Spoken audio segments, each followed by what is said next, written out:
Time to take a look at the latest from the world of sports, and we'll start with the Carabao Cup, where Manchester United have crashed out of the tournament after suffering a 1-0 home defeat at the hands of Westham United.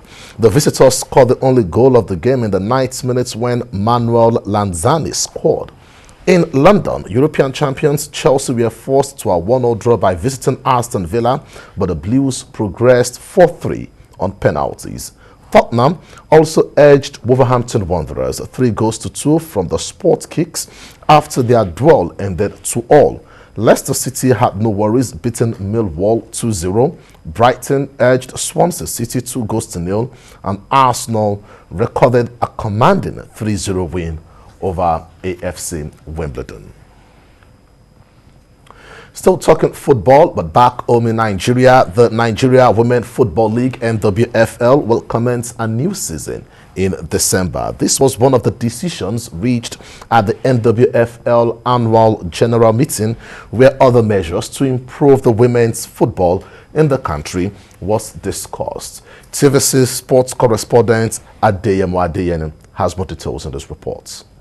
The Congress of the Nigerian Women's Football League has passed a vote of confidence on the chairperson of the board, Aisha Falode, for what they describe as excellent administration of the Premiership, Championship, and nationwide women leagues.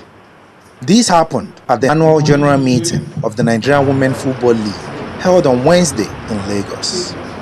The Congress made decisions to improve the standard of the league and agreed that the new season will kick off in December. One thing I'm very particular and happy about with this our AGA is that the clubs are beginning to speak the truth to themselves, the truth about protecting the integrity of the Women's Premiership League, the truth about holding the high values of the Women's Premiership and holding themselves to account. We have reviewed the rules and regulations that breaches have to be met with corresponding sanctions. They have all agreed to it, and then we are going to have a season that is robust, a season that will be high in competition, a season that the level of play and the level of competitiveness will be starting from the bench translated to the field. Aisha has been phenomenal. That's the only thing I can tell you. She has been phenomenal. She has been extremely, and a team, not just her, they've been extremely phenomenal. And we have total confidence in her leadership. Otherwise, you won't see me here, you know me. Our leadership quality is amazing. Amazing. And she's beyond the pride to us, you know. And that's why I'm only to, I'll give her all the protection and all the projection I can give. The next Women's Football League season will be abridged, and teams have been divided into groups of 7 teams each. The Northern Zone will see Adamawa Queens, Conference Queens, Niger Rattles, Nasarawa Amazons, Pelican Stars, Oshun Babes, and Edo Queens compete for points. While the Southern Zone has Royal Queens, Robo Queens, Delta Queens, Sunshine Queens, Abia Angels, Rivers Angels, and Bayelsa Queens fight for places. The 3 top teams from each group will qualify for the Super 6 competition, which will determine the eventual champions. The NWFL meeting urged clubs willing to host the Super 6 to indicate interest, as the league's grand finale will be rotated among the Premiership clubs. Adeyemo, TVC News, Lagos.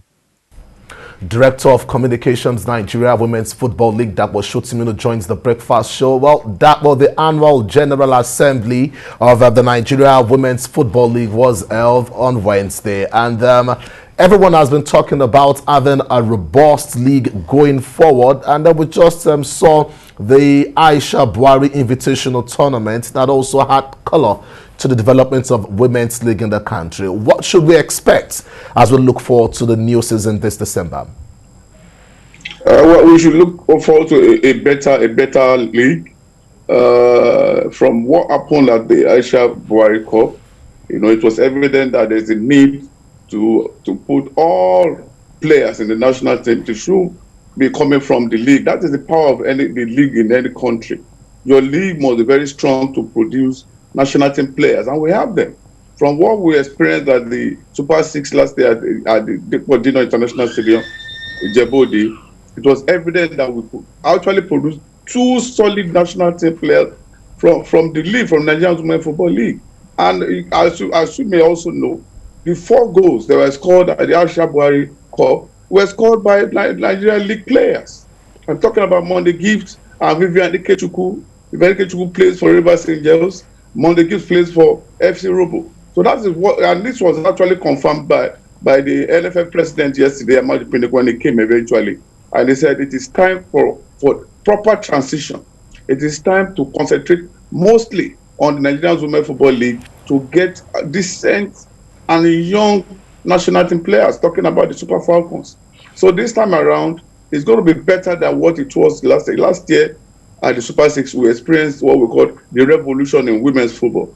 But this time around, it's going to be more improved and better than what it was last year in terms of organization, in terms of everything that talks about development. If you look at it also, now that we are playing a big league, it's going to be more stable than before, because now the responsibility of paying, reference indemnities now fall back to the shoulders of the AWF. Well, let me interject here. Let me interject here, and let's take a look at the abridged league and getting an eventual champion. What will be, the focus of the organizers of the women's league this season, since we're having an abridged league? Well, the focus will always be development. It will always be development as usual, and excellent, officiating. Sorry, I mean, how will a champion emerge from the abridged league? Yes, they were emerged after the Super 6. In the regular season now, divided into 2, Northern Zone with 7 clubs, Southern Zone with 7 clubs, 3 each will emerge from each of these zones to go into the Super 6. At the Super 6, the best teams with the highest points will emerge the champion of the season 2021-2022, just like we had Rivers Angels emerge last season, and they are currently playing in the CAF Women's Champions League. And we are waiting up to December 8th this year to start the league, so to allow Rivers Angels conclude their participation in the CAF Women's Champions League, and we are hoping that they are going to win. I must say a very big thank you, Dapo Shotimino, Director of Communications, Nigeria Women Football League. We wish you all the best, and the league organizers this season. Thank you, man.